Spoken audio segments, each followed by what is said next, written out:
You see him on the news. CNN.com contributor, Dean Obeidallah. So, Dean... Watch him at comedy clubs. When I say Mecca, do you think of a holy place or an urban clothing line? Read his articles. And you hear him on the radio. The Dean Obeidallah Show is on live right here on SiriusXM Progress, Channel 127.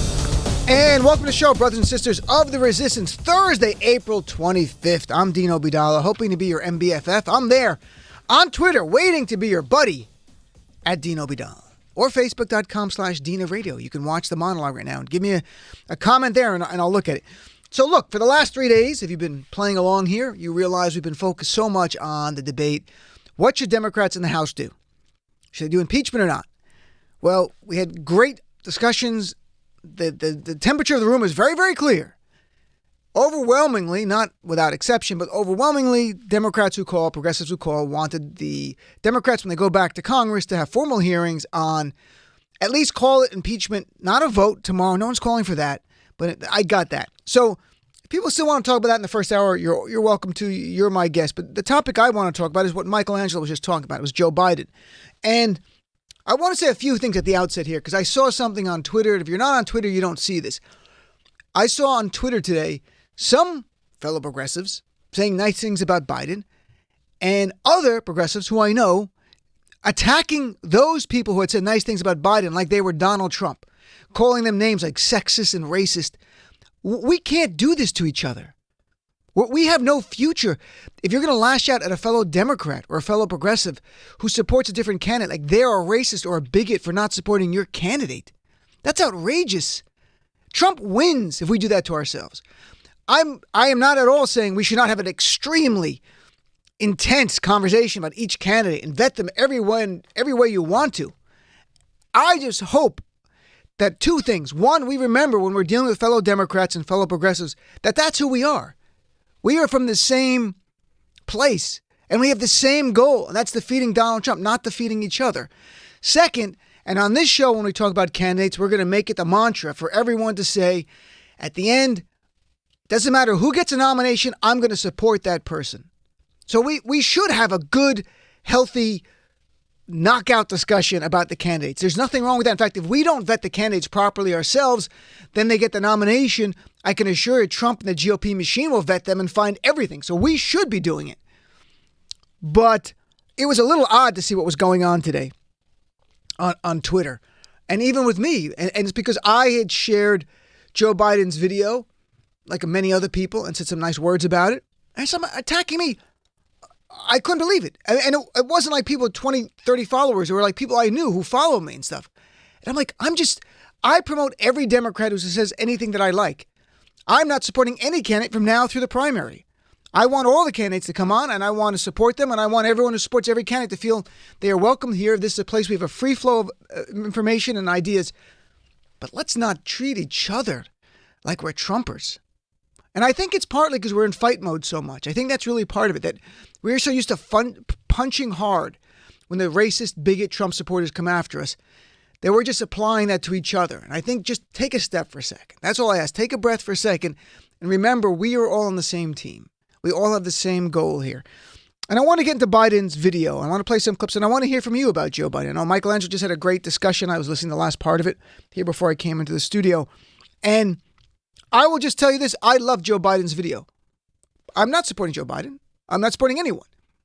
He's got a lot of flaws. They're all going to come out. We're going to have a great discussion about that in the future. I'm just telling you, I love this video. I thought it was fabulous. They kicked off the campaign. And you know what I loved about it so much? It began with Joe Biden bringing Trump's white supremacy, his bigotry and hate to the front and center. There were no veiled threats. There was no subtlety. He was alluding to Trump. Boom, Trump. And he began with two words, Charlottesville, Virginia. Those were the two first words of the video. Those words mean so much. We know what they mean now. They're no longer a city in Virginia. They represent Donald Trump's defense of white supremacy. They represent Donald Trump saying they're very fine people on both sides after a white supremacist committed a terrorist attack killing Heather Heyer. So when he said Charlottesville, and I'm going to play the beginning of the video if you haven't heard it, because he doesn't start going after Trump. He starts talking about the history of Charlottesville and what it means and Thomas Jefferson. Listen closely. He calls out Thomas Jefferson for not fulfilling the same words that he actually wrote. So let's first start here with clip number 1. This is the first minute of the Joe Biden video today. Clip 1, please. Charlottesville, Virginia is home to the author of one of the great documents in human history. We know it by heart. We hold these truths to be self-evident, that all men are created equal, endowed by their Creator with certain inalienable rights. We've heard it so often, it's almost a cliche, but it's who we are. We haven't always lived up to these ideals. Jefferson himself didn't, but we have never before walked away from them. Charlottesville is also home to a defining moment for this nation in the last few years.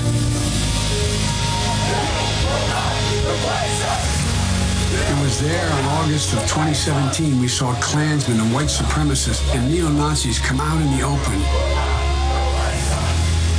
Their crazed faces, illuminated by torches, veins bulging and bearing the fangs of racism, chanting the same anti-Semitic bile heard across Europe in the 30s. And they were met by a courageous group of Americans, and a violent clash ensued. And a brave young woman lost her life. So that's how he sets it up. That is how Joe Biden sets up. That's the first words. That's the first minute of Joe Biden's video today, announcing his campaign to be the 46th president of the United States of America. In that first minute, he shows that. He talks about our history and what our nation's about. And he talks about a horrific white supremacist terrorist attack that took place on August 2017. There's video in it. Obviously, you can't see the images here, but it's all imagery of that day. And then here, within 1 minute of his campaign, he turns bluntly and straight point blank at Donald Trump. And this is a shorter clip. Let's hear clip number 2, please. That's when we heard the words of the President of the United States that stunned the world and shocked the conscience of this nation. He said there were, quote, some very fine people on both sides.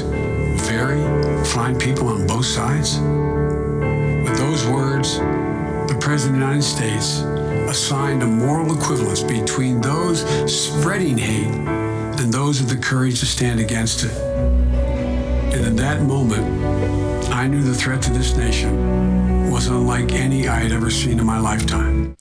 So, and I love the line there where Joe Biden said right near the end, with these words, the President of the United States assigned a moral equivalence between those spreading hate and those with the courage to stand against it. And that's a great, great line. And he didn't change the topic. He went through the video talking about this election is about everything that has made America America. And that if Trump is reelected, he said point blank, it will forever and fundamentally alter the character of this nation. I'm going to play here the last 30 seconds of the video. We cut it together a little bit because in between he announces his candidacy, but I think these words are really important to hear. Clip number 3, please. If we give Donald Trump 8 years in the White House, he will forever and fundamentally alter the character of this nation, who we are. And I cannot stand by and watch that happen. The core values of this nation, our standing in the world, our very democracy, everything that has made America America is at stake. We can't forget what happened in Charlottesville. Even more important, we have to remember who we are. This is America. He began with Charlottesville and he ended with Charlottesville. Some people might think Biden's words are over the top. It's way out there. It's rhetoric, hyper-partisan, hyperbolic rhetoric. They are not. In the age of Trump, there is no room for moral ambiguity. There's no room for timidity. There is only room for strong, bold leadership. And we need to call Trump's white supremacist garbage out. And here's the thing. Some people are, Senator Harris said this or Senator Warren. We'll go through all of that. I am not slighting anybody by praising Joe Biden's video. I am simply praising Joe Biden's video. It's not a zero-sum game. In fact, I'm hoping what Joe Biden did today motivates the candidates to talk more about it. And some will say, well, just talk policy. And I get this, but I want to share something that happened a few weeks ago at Reverend Al Sharpton's National Action Network conference here in New York. And we played a lot of the speeches. And I was there for 2 full days, and I watched almost every candidate of the top-tier candidates who are announced. Like Biden wasn't there, but everybody else. Senator Harris, Beto O'Rourke, Liz Warren, and the list goes on. And few of them mentioned Trump. They gave their vision of America and what they would do as president. And it got a great deal of applause, some great stuff. Universal daycare, childcare, but Liz Warren got great applause. Criminal justice reform got some great applause, universal health care and stuff like that. But there was a moment that surprised me. And in retrospect, I understood it, but I didn't understand at the moment. There was Bernie Sanders giving his speech. In the middle of it, he says he's giving a speech about things, and people are being nice to him. He's very respectful. The audience, obviously, is like over 1,000 people. It's primarily African-American. And then he goes, it's got to be said, Donald Trump is a racist. And the place explodes. Do you think the audience didn't know Donald Trump's a racist? Of course they know he's a racist. They've heard Donald Trump demonize African Americans as low IQ and unintelligent and dumb and call Africa S-hole countries. They've seen him retweet white supremacists with the name white genocide. And of course his reaction in Charlottesville. Bernie Sanders was not informing them. He was acknowledging that I know that Trump's a racist and I take it seriously. And that's what that was about. I didn't understand. I'm like, wow, he called him and the place went crazy. And it was not just red meat. It was something more important than that. And I could tell you, as someone in a community that Donald Trump has continued to demonize as a Muslim American since September 2015, when he said Muslims cheered on 9/11 in New Jersey was a lie and went on from there. Islam hates us and I want to ban Muslims. And even with Congressman Omar recently, just ginning up the hate of my community. That I want candidates in their discussions of policy to talk about the racist, bigot, sexist monster in the White House. That should not be the entire campaign by any stretch, but that should be one of the main platforms. And some people said to me, well, Senator Harris or Senator Warren have called him out in certain regards. I'm just telling you, when I watched all of those speeches that day, and I watched Senator Harris, I watched Senator Warren, I watched Beto, very few mentioned Trump, and I got that. But when Bernie did, the place went crazy. And has Senator Harris called Trump a racist? Yes, in February, she was asked point blank, is Donald Trump a racist? And she said, well, when you look at his statements on Charlottesville and calling African countries S-hole countries, I don't think you can reach any other conclusion. And the reporter at the Root said, well, do you definitely agree that he's a racist? And she says, I do. Yes, I do. Senator Liz Warren. And by the way, in Senator Harris's announcement speech, and I went back and I looked at it today and I searched the word Trump. She didn't mention Trump even one time by name. And that's her choice. Don't get me wrong. There's nothing wrong with that strategy. I'm just contrasting it. Senator Warren, in her announcement speech, did mention Trump twice by name, saying we all know the Trump administration is the most corrupt in living memory. And after Trump is gone, it won't be enough to do a better job of running a broken system. She has since called Donald Trump a racist bully. Julian Castro, when asked, is Donald Trump a racist, has said Trump has contributed to more racial strife in this country. And here's Senator Cory Booker, who I admire a great deal, but asked, is Trump a racist 2 months ago? And here was his response. Clip number 4, please. Do you believe that Donald Trump is a racist? I don't know the heart of anybody. I'll leave that to the Lord. I know there are a lot of people who profess the ideology of white supremacy that use his words. And I believe his failure to condemn bigotry and racism. I believe that when he makes comments about African countries, when he challenges and demeans the ability of a federal judge to do their job because of their ancestry, that's bigoted language, and there's no way around that. But I just want everybody to know, I'm going to run a race about not who I'm against or what I'm against, but who I'm for and what I'm for. And that's a strategic, great decision. And his words about Trump were very good. But he said, I'm not running against Trump per se. Well, this is how Biden has differentiated himself. I don't know how long it can sustain. I don't know if he goes up and down in the polls. We're all going to find that out. I'm just saying at this moment, April 25th, watching that video, Joe Biden, as opposed to the other candidates, out of the gate, his first words within the first minute is take it right to Trump on white supremacy, on bigotry and hatred, everything that I despise about Trump. That's what I loved about this video.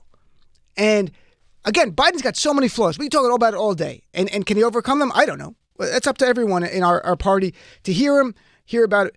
But when we talk about candidates talking about 2020 issues, healthcare and raising minimum wage, these are all extremely important. Climate change, closing income inequality, dealing with student loan debt. These are all important. These touch people's lives. They really do touch people's lives. But you know what else touches lives? When the man in the White House has demonized your community, since he came down an escalator and for the last 2.5 years demonized my community, the black community, the Latino community, the LGBT community with a transgender ban. This touches us too. That's why my reaction to this video was so strong when I watched it. That's why I loved it. I didn't expect it like it. I thought it was going to be like a Joe Biden thing, and I work with President Obama, and we're going to make things better in America, and we're going to return to normalcy. It wasn't that. It was he punched Trump in the face for being a racist. And I love that. And I don't think every candidate should do that. I don't think everyone's equipped to do that. But I do think, and what I want to hope to see from our 2020 candidates, is that one part of their arsenal and their arrows that they sling out night after night is calling out Trump's bigotry and racism. And if you're afraid to do that because you're afraid a Trump supporter won't vote for you, then you're in the wrong party. We don't want, if a Trump supporter wants to vote for us, fine. They like your economic message, but don't be afraid to call out the racism and bigotry and white supremacy, emboldening monster in the White House, a man who has stood with man after man who's abused women, who stood with Roy Moore to Rob Porter, the man who beat his ex-wife. We also have a picture of her with a black eye, to ridiculing Dr. Ford at a rally after Brett Kavanaugh, if we knew everything that Brett Kavanaugh had done to her. You've got to call the monster the monster. So policy is important. That's my view. And again, this is not an endorsement of Joe Biden. It is an endorsement of this approach on some level. Not just this approach. This has got to be part of it. This moves us because this touches me as much as healthcare in a way, to make sure that people in my community and my nieces and nephews and others around this country who are Muslim and brown don't have to worry about getting beaten up at school because the president's demonizing them. It touches them. It's real. So that's why this is important to me. So let's take a break. I want to hear from you. 866-997-4748. Be right back. The Dean Obeidallah Show. My slogan for Trump in 2020, Trump for prison 2020.